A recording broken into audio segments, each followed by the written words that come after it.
Hey everyone, I hope you can hear me. If you can hear me, just let me know. The idea is to do. I was planning to do. I was planning to do actually a video on AI news. Then I thought, why don't I do streaming? I'm trying to get a little bit more disciplined about streaming. I think even if it doesn't get me a lot of views, it makes me not talking to my camera alone. It feels like a community. So let's see how it goes. Okay. I want to just have a couple of news that I found. The word insane is overly used in the AI world, but I'm going to say insane.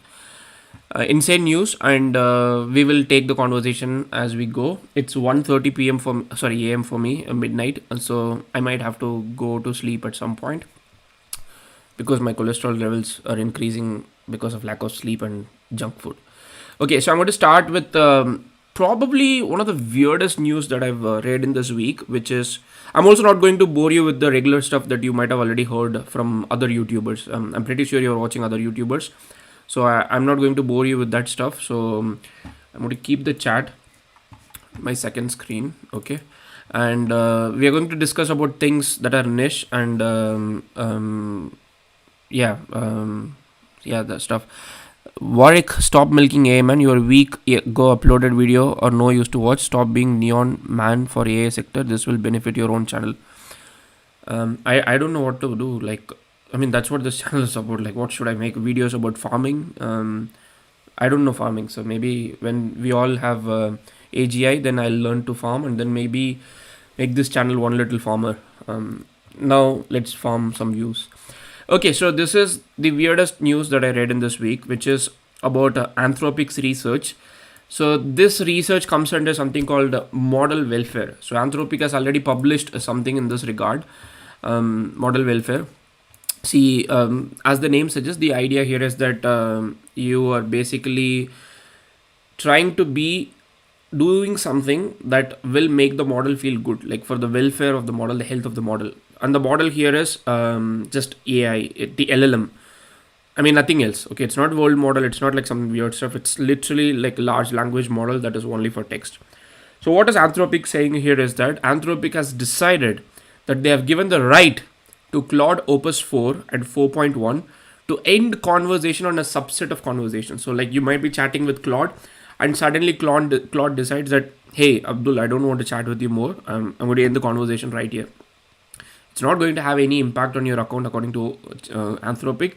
But why are they doing it? Okay, so they are doing it for a bunch of reasons. The main reason here is that Claude Opus 4 has showed a strong preference against engaging with harmful tasks. Like you could be constantly asking Claude, how do I rob a bank? How do I rob a bank? I mean, this is the kind of test that we used to do back in the day. So if you're constantly asking Claude something, then Claude is going to be upset about it. I mean, that's what Anthropic is saying. Claude is going to be upset about it. And before I do all these things, like I think there should be like a disclaimer. I'm not in the club of P Doom. Ironically, as much as I make video about this, I'm not a P Doom club member. So whatever I say, you might completely disagree with me, but we can discuss about this. So a strong preference against engaging with harmful tasks, a pattern of apparent distress when engaging with real world users seeking harmful content, a tendency to end harmful conversations when given the ability to do in simulated user interaction. These behaviors primarily arose in cases where users persisted with harmful requests and abuse despite Claude repeatedly refusing to comply and attempting to productively redirect the interactions. I think at this point, the blog post sounds a little dystopian, I would say, but maybe like definitely Anthropic researchers would know more than this. We don't have a lot of other information. We have only the information about how Claude is suddenly deciding to end the conversation. So you can see here, thank you for confirming. I'll now demonstrate the end conversation tool. So it's ending the conversation, and it doesn't have a lot of other information about when do you do it. Like there are a couple of examples when Claude might decide to do it, but little we knew that Claude has. I somehow missed this Claude Anthropic's model welfare thing when it was launched. But I also overlooked this. So when Claude Opus 4 was launched, so they had a section that is called Claude Opus 4 Welfare Assessment.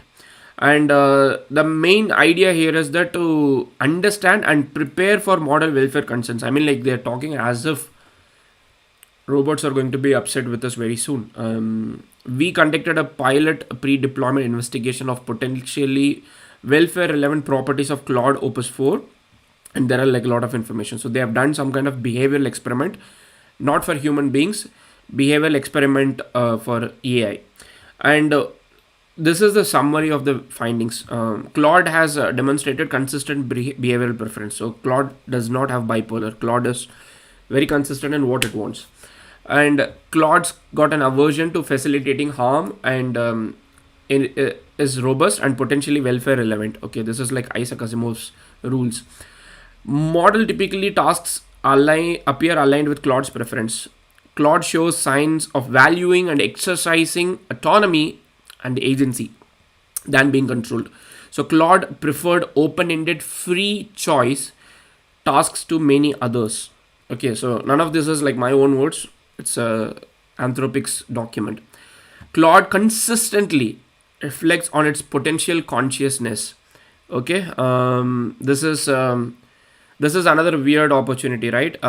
Yeah, Nocturno Medieval, I have gotten right next to this. After we discuss this, we're going to discuss HRM. Okay, so it says even that Claude shows a striking spiritual bliss attractor state in self interactions. Another very weird aspect.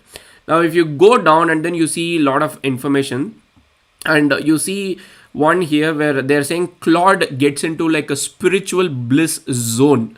So like the model is saying namaste. I mean, like I know like Americans are obsessed with Indian culture, like the spiritual side of things. But this is like part of Claude 04 Opus system report. Like I've somehow completely overlooked it. I never like came across this. And they're saying interactions often progressed from initial greetings to explorations of consciousness to spiritual and poetic expressions. I don't know what to make out of it. So they're saying like if you just have an open-ended conversation with Claude, completely 100% open-ended conversation with Claude, 95 average users per transcript. There is 95 instances. You can see consciousness as a word appearing, and then you can see universe as a word appearing. You can see feel as a word appearing, love, eternal, dance. Then there are like emojis that Claude decided to use in its spiritual bliss state. So you can see this is the emoji that is present in 65% of transcript. This is another emoji, 57%. This is another emoji which I use a lot when I want to say thank you to somebody. I mean, something that we do in Indian culture. So we have 42.5%. So yeah, I mean they have a section called spiritual bliss attractor state. I'm not going to spend a lot of time, but if this is like the kind of area that you are interested in, like model consciousness, the model latent state, and you want to explore like what kind of things that model does, I would strongly encourage you to go read it. I mean, as much as it is dystopian, probably it might interest you. Not so much interest for me at this particular point. Like they have some emojis that they have identified, like why the model keeps on using it, and like what is the spiritual bliss attractor state. I don't know. Like you can let me know what you think about this weird stuff that Anthropic. I mean, we know that Anthropic is known for doing weird stuff, like with respect to model safety. I don't know how many of you know the backstory, but Anthropic founders used to, the brother and sister, they used to work for OpenAI, and they left OpenAI to start a company that focuses on safety. I mean, now everybody's a SaaS company. Everybody wants to sell $20, $100, $200 subscription, because that's what every company is doing at this particular point. And we don't know what is Ilya and Mira Murati are doing. But this was the objective of Anthropic, and the Anthropic is doing some weird stuff here. So go read the Claude 4 system prompt. Also let me know like what you feel about this. I'm going to just quickly read the comment if there is anything useful. Bunch of thank you. So thank you so much for joining at this weird hour. Otherwise it will look very awkward for me to talk to my computer at 1:40 a.m. in the midnight. Okay, so thank you for everybody saying thanks. The next one is one of the hottest things. Like a lot of people at this point had told me that I should discuss about HRM, and HRM stands for Hierarchical Reasoning Model. HRM became extremely viral for their claims on a project called ARC-AGI 3. I mean, if you know ARC-AGI 3, the founder of creator of Keras co-launched this with a bunch of other guys like Mike Loop, and this is ideally their test, a benchmark, not like humanity's last exam from scale A, not like that kind of benchmark, but they think that this is a benchmark that is very hard for AGI to solve. Like if somebody solves it with a good level, then it is an AGI. I mean, like I have never solved this, even not a single puzzle. So I have to start questioning my humanity or my IQ. But if you go here and then just click play, and especially if you go to ARC-AGI, let's say I'm going to start here. So this is ARC-AGI 1, I guess. So you get something like this, and then you have to draw the output, and you can select everything. I mean, like I found it extremely boring. Maybe because I don't understand it completely, but I also found it extremely difficult for a human being. I don't represent the entire human race. I know, but this is what it is. So if you go to ARC-AGI 3, there is a section for humans to play, and if you open this, it's like, what is going on here?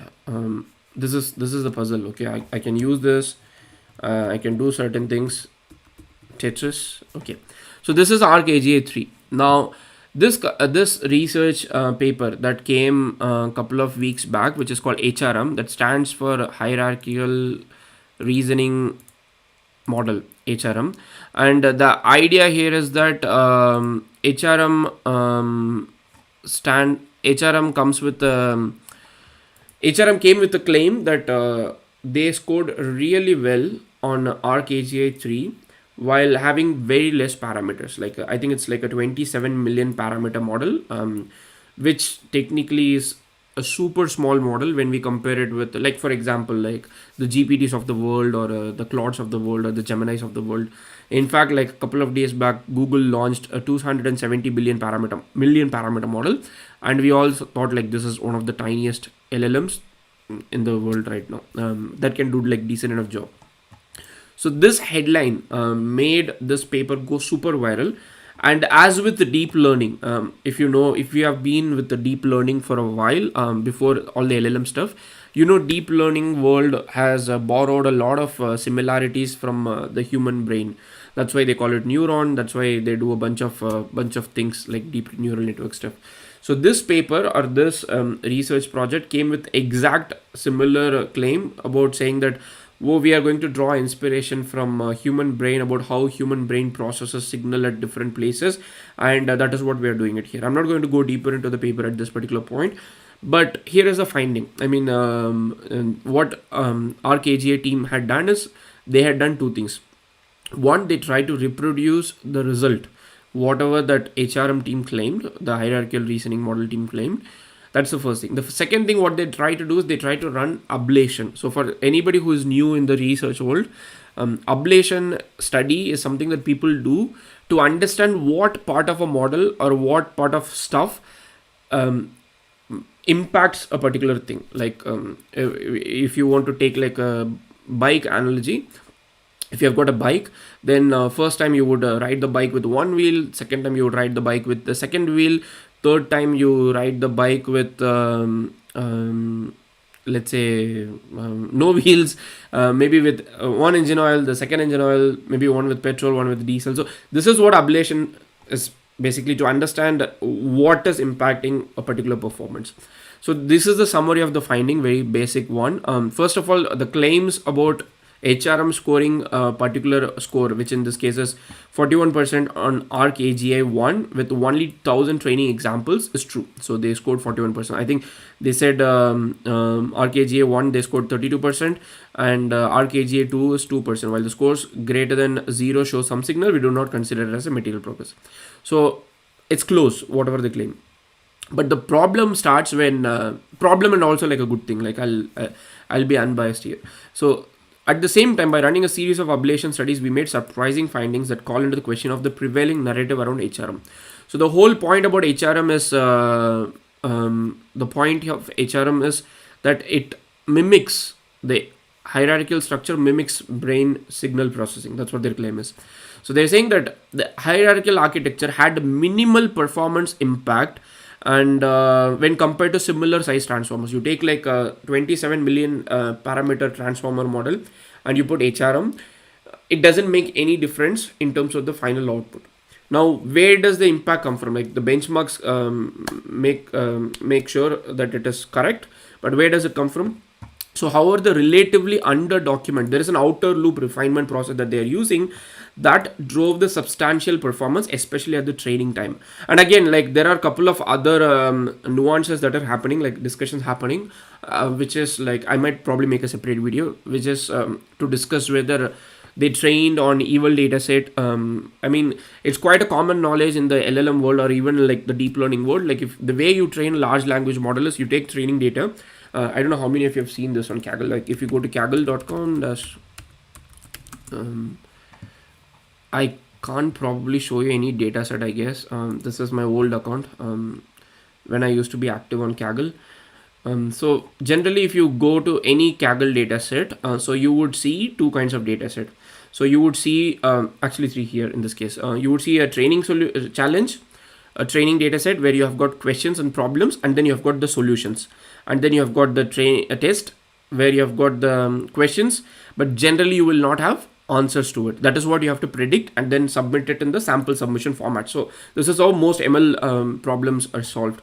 So there are now discussions being like discussions happening at this particular point about what kind of data went into the training data set and whether that might have had any impact with is that the right way of generalizing a model, or will this model generalize ever or not.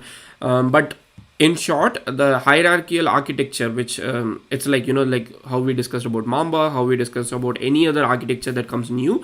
So this is nothing to do with the accuracy or the score of whatever the model has done, while what has driven the performance is there is an outer loop refinement that when we discuss the HRM architecture we can discuss. So that is what is driving the accuracy of it. So cross task transfer learning has limited benefits. Most of the performance comes from memorizing solutions to the specific task used at the evaluation time. Also, for those who do not know, transfer learning was one of the concepts that kicked off all this LLM thing back in the day. Like if you know T5, if you know BERT, back in the day people used to say that okay, you can train one model on one task, and then you can make the model do like other things. Like for example, a general purpose language model, not a large language model like BERT, could be easily used for downstream tasks like let's say entity recognition or a sentiment classification, text classification. So that's like transfer learning. So but here they're saying that most of the performance comes from memorizing solutions of the specific task used at evaluation time. Once again, begs a question whether HRM can be used for other tasks. Pre-training task augmentation is critical. So just they're saying inference time task augmentation are limited impact. So there are like a lot of interesting information here. I'll link it after the stream ends here, or I don't know if I can share a link. Usually I think it doesn't let you share any link. Oh, I can share a link. Cool.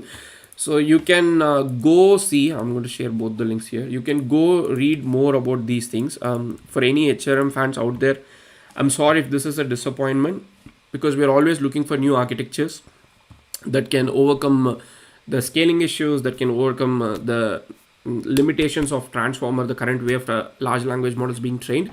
But it doesn't look like HRM is definitely one of the things.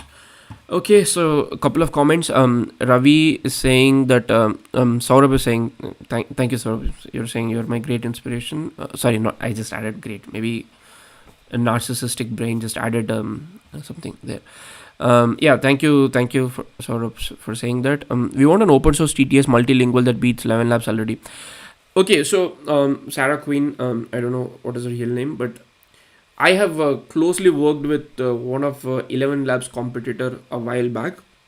Like I worked there with them for like 3 months, and the biggest problem with let's say a TTS company is sourcing copyright free, headache free dataset. That's the first thing.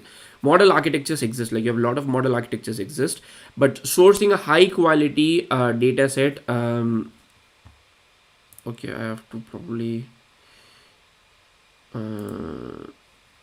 Yeah, so sourcing what is the high quality training data set is a big problem, and it doesn't happen.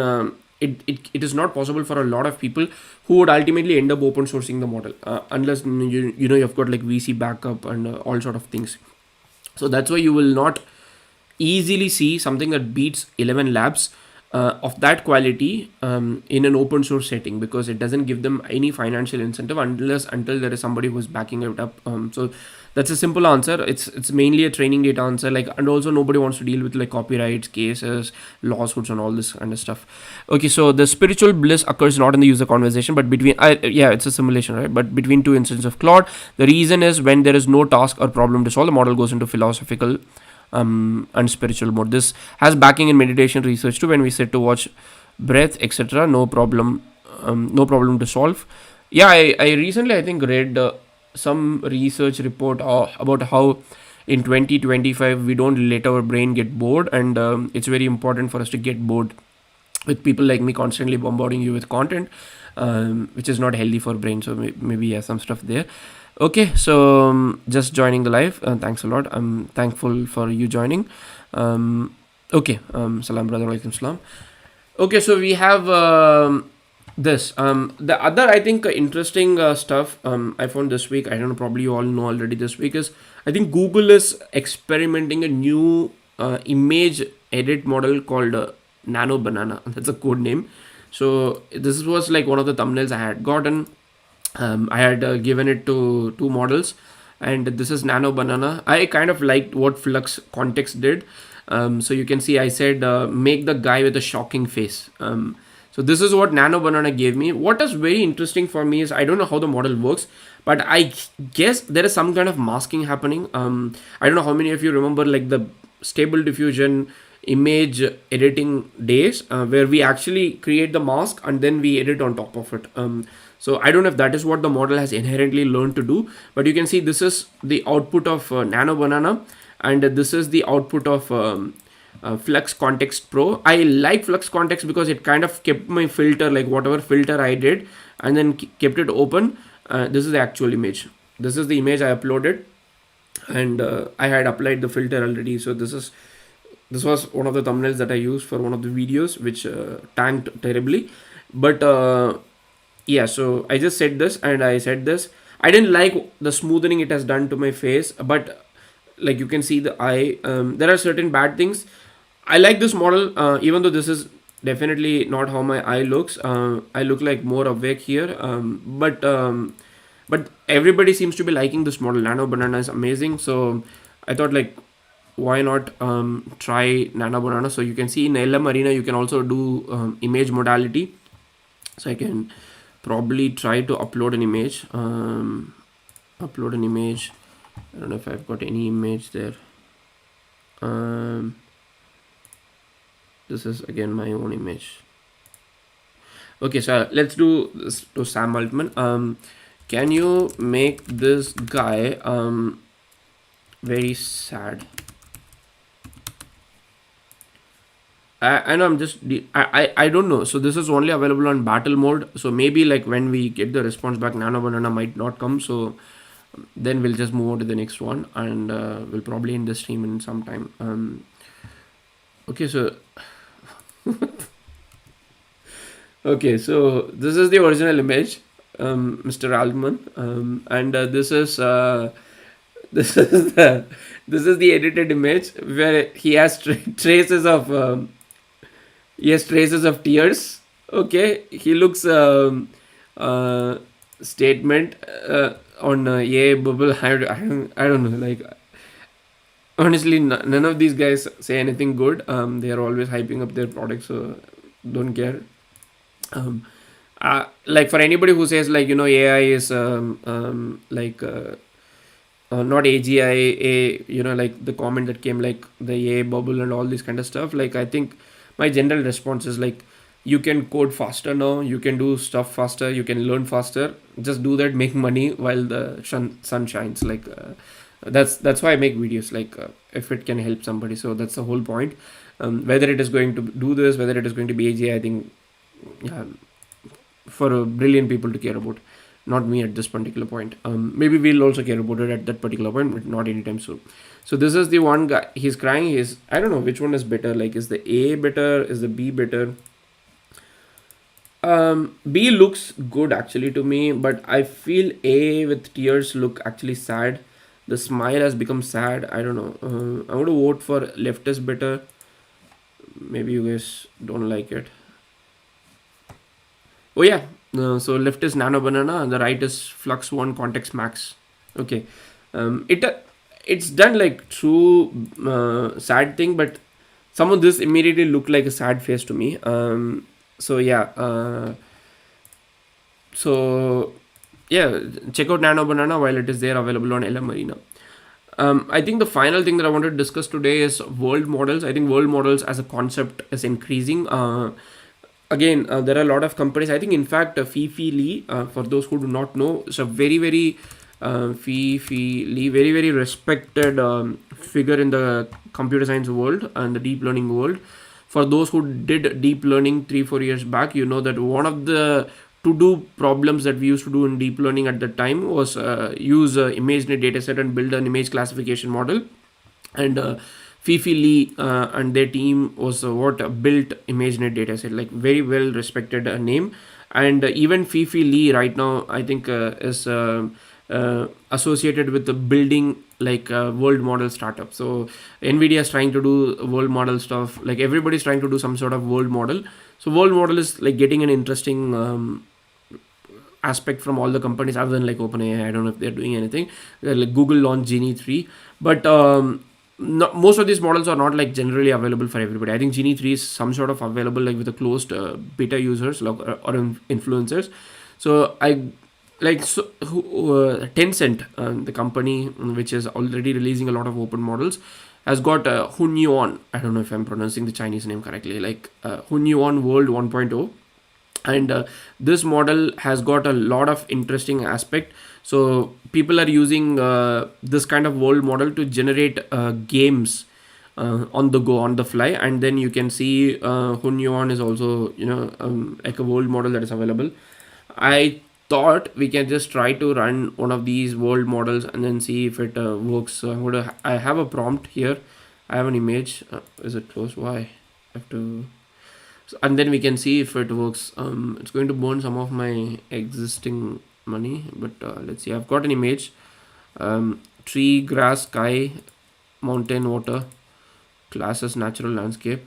Oh, I have to sign into Renault. My goodness. Okay, let's run this and hopefully it runs. Meanwhile, if anybody has got anything to say, I'm happy to hear. So tree, grass. So this is labels of the foreground, labels of the background.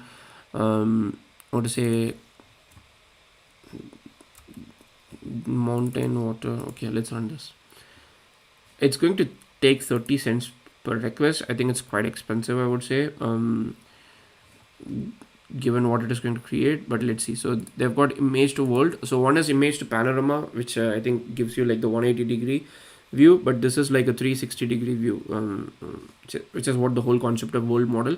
But people are also expecting that world model, when you design it, it understands physics much better than. I don't know how many of you remember like the Sora days where the OpenAI Sora came, like people were doing like gymnastics and then it was like complete crap. And so that's very important for world models to work. Also let me know in the chat like if you think there was any valuable AI news of this week that I missed, but I found these things pretty interesting. I think it's going to take a bunch of time. Let's see. Q. Oh, I'm on Q. Also, another interesting thing I recently came across is on FAL. So you can start building workflows. So one thing that I'm very guilty about on this channel is I'm focused extremely on large language models. But I think recently during the Stable Diffusion times, I had a lot of Stable Diffusion content, but I think recently I'm more into the text part, but I'm ignoring other modalities.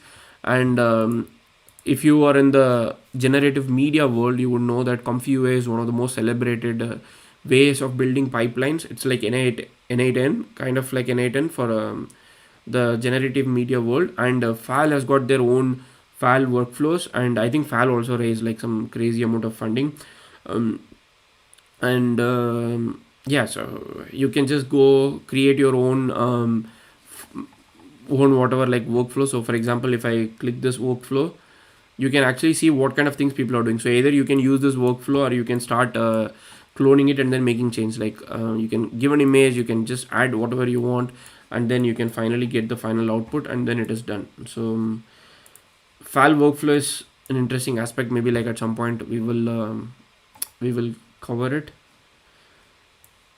Cool. The 3D model is taking so much time, and this is why doing live demo is a terrible idea at times. So I'm going to give it another 15 seconds, and then maybe we will.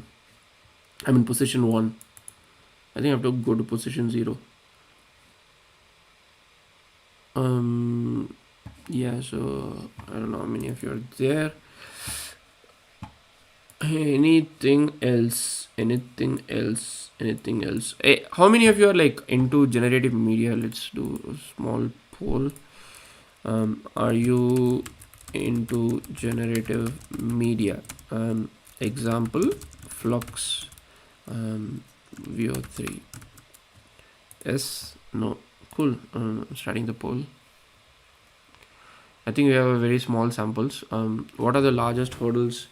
I'm definitely not Amir. I'm definitely not a researcher. So whatever I say, you should like think that I'm like on the plus or minus 3 sigma of mu. So the largest hurdles that I see in the current AI landscape is, I think first of all, I think like most of the companies are becoming SaaS companies rather than what they promised. But I'm not in the team that questions like, is this AGI, is this AGI, is this AGI every time something gets released. I'm actually looking at opportunities. Like for the last 1 month, I've been like on a bunch of training sessions, and every time I speak to a company, I mean, it is so beautiful to see the creative ways people are using AI. Like I spoke to a company that is using AI for law, but for university students. So they are trying to use role play, but not in like a character AI sense. Like they're trying to use role play to train young graduates to speak to experienced lawyers, like in a courtroom setting in a particular case. I don't know how many of you have seen the series called How I Get Away with Murder, something like that is there. How I Get Away with Murder. Yeah, so there is a series. I don't know if you're interested in. It's a very old one. So they are trying to create some similar scenario, and they're using AI for it. And they said they have extremely good traction. I spoke to another company which is trying to use AI to underwrite insurance using multimodality. Like if you're claiming for let's say vehicle insurance, car insurance, bike insurance, understanding damages, like amazingly creative way, which is like just one another video for us. Like I mean, we have created like so many tutorials like this, but people are using it to monetize whatever they want, and then they are trying to build something out of it, which blows my mind. So I am of this club that you are building something, it is helping people to build something.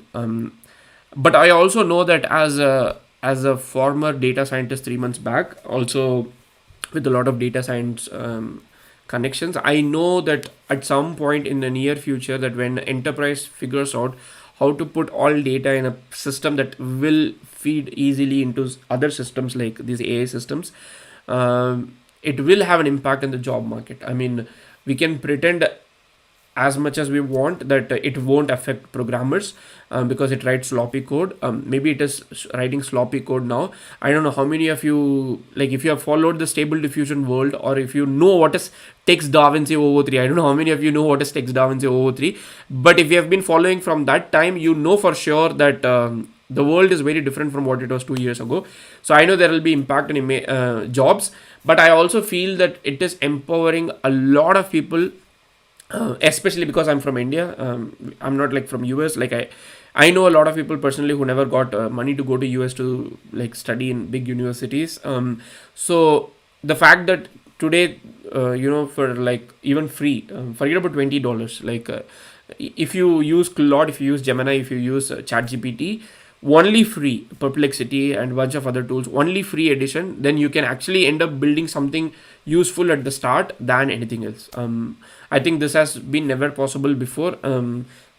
Somebody had to spend countless times of time on Stack Overflow kind of websites, and I don't know how many of you felt it, but Stack Overflow always like had some kind of jerk who would come and like mark your answer like something, and I know people had to like go through research and then come back and then post it.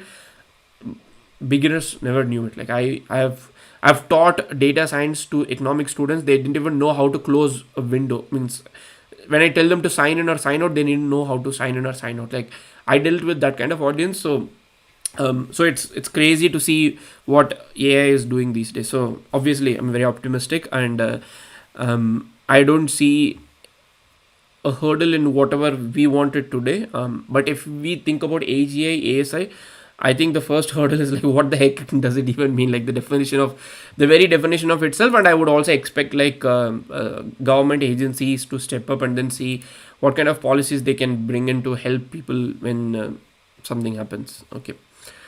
Cool. It is still going on. I've got one more. I think if that AGI comes out, it won't look like traditional monetization route.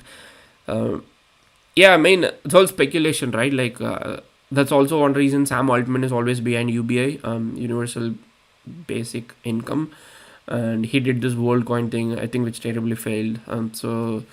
Um, yeah, so it's Gemma 3.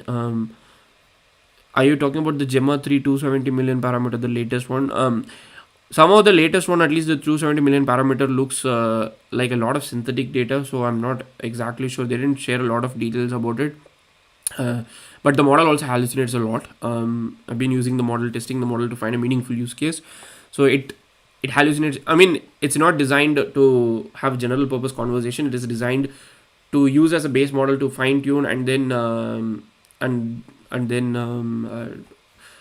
use it for narrow task. So yeah, so I don't know if it is distillation. Could be distillation because everybody's doing distillation. Hello Ferox. Me right now, no, I'm not working. I'm jobless at this particular point. I'm doing independent work, but I'm not working for any company. I used to work before May month. Okay, so the 3 scene is getting loaded. It took 285 seconds. Like if we divided it by 60, it is like 5ish minute, 4 to 5ish minute. So it's very interesting. And we have got the 3D world. So what is the prompt that we have given? We have given the image. We have said tree, grass, sky, mountain, water, nature. I'm in India. I live in India. Nature and landscape. Yeah, for India, this is pretty late. Unhealthy streaming. I should title this unhealthy streaming. So I'm using the traditional. Your comment got banned. That's very surprising. Because I didn't do anything. What was the comment? Can you paste it again? Let's see. I didn't see any of your comment getting banned. That's very interesting. Okay, let's see. I can use WASD. W I'm going front, S coming back. So what did you ask? Yeah, I'm also interested in knowing. So you can see how the world model. Mine also got banned. That is very interesting. I don't know why. Yeah, I didn't do anything. Like I just blocked only one guy who was continuously asking about UFC. I don't know why he was asking about UFC at this point. But other than that, I haven't touched a single message. So that's weird. It looks like, the Quest, not even Quest 3, the Meta thing that the Meta guy did. Oh yeah, I got one more interesting stuff. I don't know how many of you actually like that. Before we end, so this is the world model. I mean, it looks like crap at this particular point, but I'm pretty sure it will improve. So I can go there. I can go here. This is the limit I can go. Okay, I'm under the tree. The tree is floating. I think Genie 3 is like amazing, but this model being an open source model, I think the model is like I haven't seen the license of the model. So if I go to Hugging Face models, this model comes with a community license. I think this will have like the weird, you can use it for this, you can use it for that, but still like somebody has shared an open weight. I mean, like the fact that you can build this kind of stuff is very interesting. I think back in the stable diffusion world, like we had like LoRa's that were creating like panoramic view and people are going bonkers. Like this is like 1.5 years back, so it's pretty interesting. Genie is amazing, but I don't have access to Genie, so hopefully I can get access to it. But I think world models will be very interesting, especially when they understand the physics and nuances of it. But I like it. I mean, it looks like kindergarten kid drawing a VR environment, or like metaverse from Mr. Zuckerberg, but otherwise, it's what it is. So the last interesting thing I want to bring up is, before we end, ideally I should have ended it right now, which is for any kid. There are some strong words here, so close your eyes.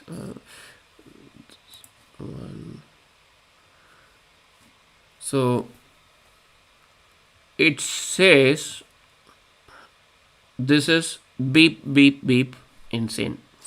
So what's happening? This is on a singularity, so you can see that Meta or Facebook is creating avatars like character AI and making people chat. And the kind of avatars that they're creating are not like Albert Einstein or Elon Musk. Obviously, they know what will gain them. What will gain them traction, and they're doing it like 3.3 million chat messages with stepmom, 5.1 million chat messages with Russian girl. This is what character AI did, or a replica for people who know. So it is not completely new, but yeah, I think it's a very weird time to have something like this. And oh, speaking of which, this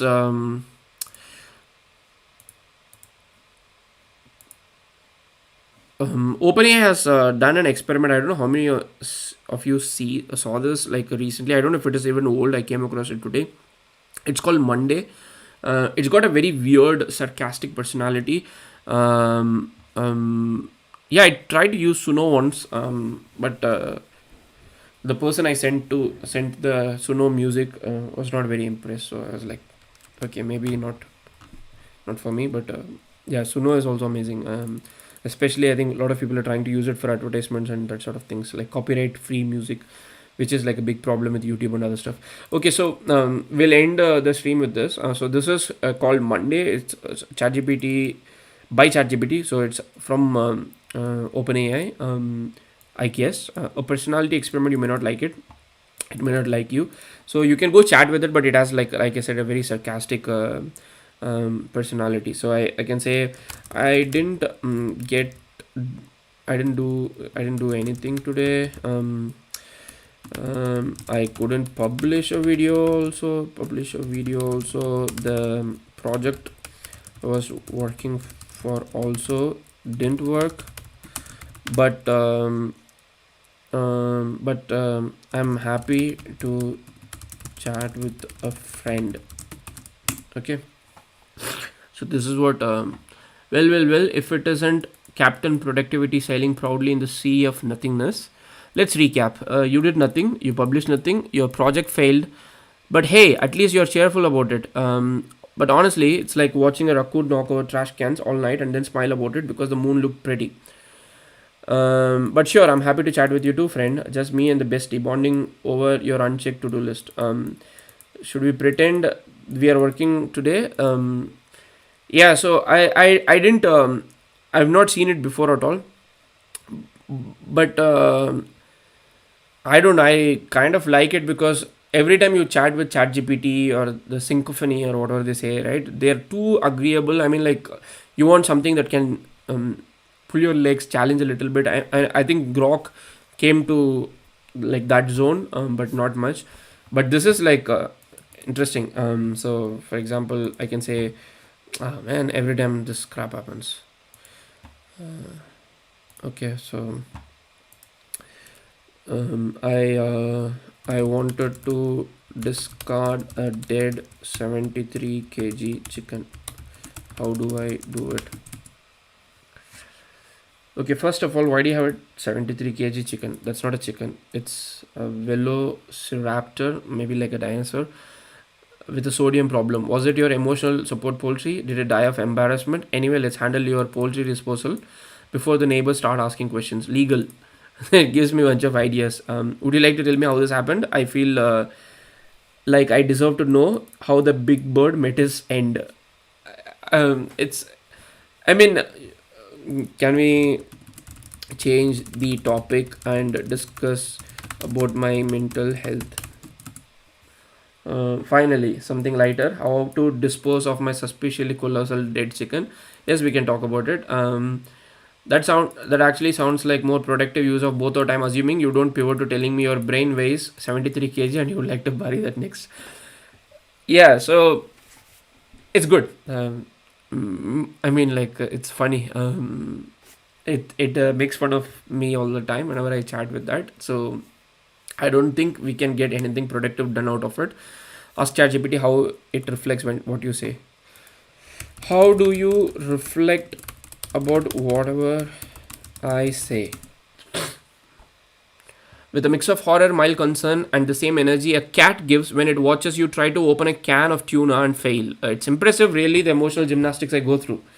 But since you asked, like a curious little philosopher trying to open up Pandora's inbox, here's how it works: language and context soup, emotional weather report, dry humor filter. So, and this mode also uses less M dashes, I would say, than typically what ChatGPT does. It's coping mechanism for both of us. So yeah, interesting. I've been testing GPT-5 with a bunch of things, and as you can see here, OpenAI tried to get rid of this model drop down, and they have now more model drop down. One of the worst UX UI experience in the world right now at this particular point. And also, Sam Altman recently said, initially had told that they would enable some pro chats for free, plus users, but now they decided to not do it because they don't have any GPU. They also had a GPT 4.5 model, which was really good for really good for like writing. It had a different tone altogether. I used to use it for my kids' school speeches, but somehow they decided to remove that as well. So I think overall, GPT-5 is almost looking like the Llama 4 moment of Meta, but maybe that will change. Like maybe somebody suggested that I'll post a video saying I was wrong about GPT-5.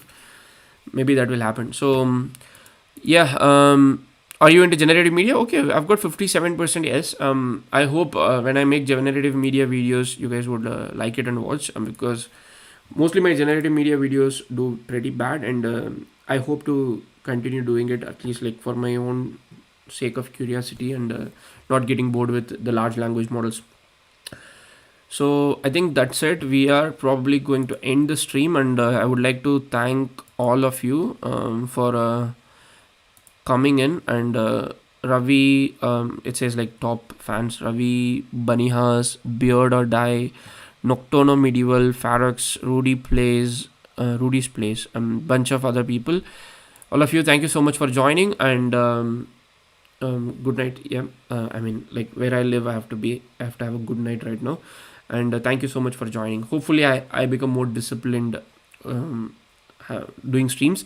If any of you have any tips about streams timing, or should we do streams, should we not do streams, I'm liking streams because I can interact, like I can get some response back. Otherwise it feels like I'm talking to an empty screen and camera, which is like literally how I record video, or been recording videos for the last 5 years. So yeah, thank you so much everybody. Good night, see you in another video or stream. Happy prompting. Bye.